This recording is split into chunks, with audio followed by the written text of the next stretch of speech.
2, 1.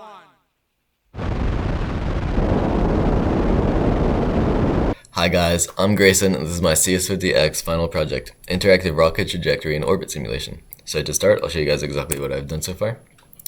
So on the left is our interactive GUI. There are two presets so far, the default preset and the Falcon 9 V1.1 preset. Cool thing about this preset is I actually took real data for the Falcon 9 from NASA's website to build it, which means it's the actual values. Going back to the default preset, however, you can change stuff such as total mass, fuel mass, thrust, exhaust velocity, all the way down to launch location, simulation length, etc., depending on whether your situation is real or hypothetical. You can also click values such as extra graphs or extra values. For now, I'll click extra graphs for that extra information. And then this is 100 times speed default preset. You click submit, start simulation, then it'll open up an animation. Again, this is 100 times speed, so it's going to be a bit faster than normal, but it'll rise up, and once it reaches its max height, it'll go into orbital trajectory. There it is. There you go. It's going to speed up. Okay, I'm going to let this go a little while. And while I do, I'm going to explain to you guys exactly what I did. Oop, that shouldn't look like that. There you go. So, yeah, this is a two-stage rocket trajectory simulation. I took multiple different models, such as the Newtonian gravity model, the US standard atmosphere model, along with an air resistance equation. So for two-stage rockets, such as staging and decoupling. And then I combined that all into one singular physics model.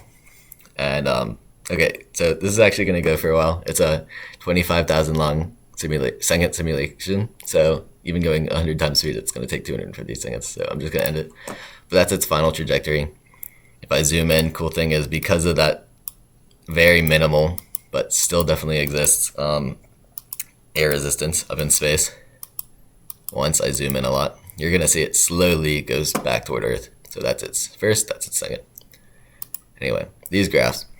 So, cool thing about rocket mass, well, not cool thing. As you can see from rocket mass, you have the initial stage 1 thrust, then it drops due to decoupling, then it coasts a little bit, and then you have the stage 2. And then for speed and altitude, this is the cool thing. So, as it's at apogee, the speed is the lowest. As it's at perigee, speed is the highest. So that's just some cool facts. Anyway, I'm going to run this one more time. Ooh, yeah, I clicked that instead. Anyway, I'll do it on Falcon 9 and then 10 times speed. I'm going to focus more on the launch this time, choosing extra values. This will put a little box on the top left, well, during the animation, right there. That shows the actual values as it goes on. So you zoom in again, zoom in again. There you go. So that's the rocket going up. As you can see, as mass decreases, both altitude and speed increase. And then eventually it'll reach its top, and then it'll start gaining speed again because stage 2 thrust. Yeah, eventually mass will run out, and then it'll decouple. You'll see a little jump right there. Okay, I'll back up. There you go. So now it's just going to coast until it reaches its max altitude, and then it'll start orbital trajectory again. I'm going to end it there because I don't know how much time I have left. But yeah, that's its final trajectory for the Falcon 9. So that's my final project. Thanks for watching. I'm Grayson Radke.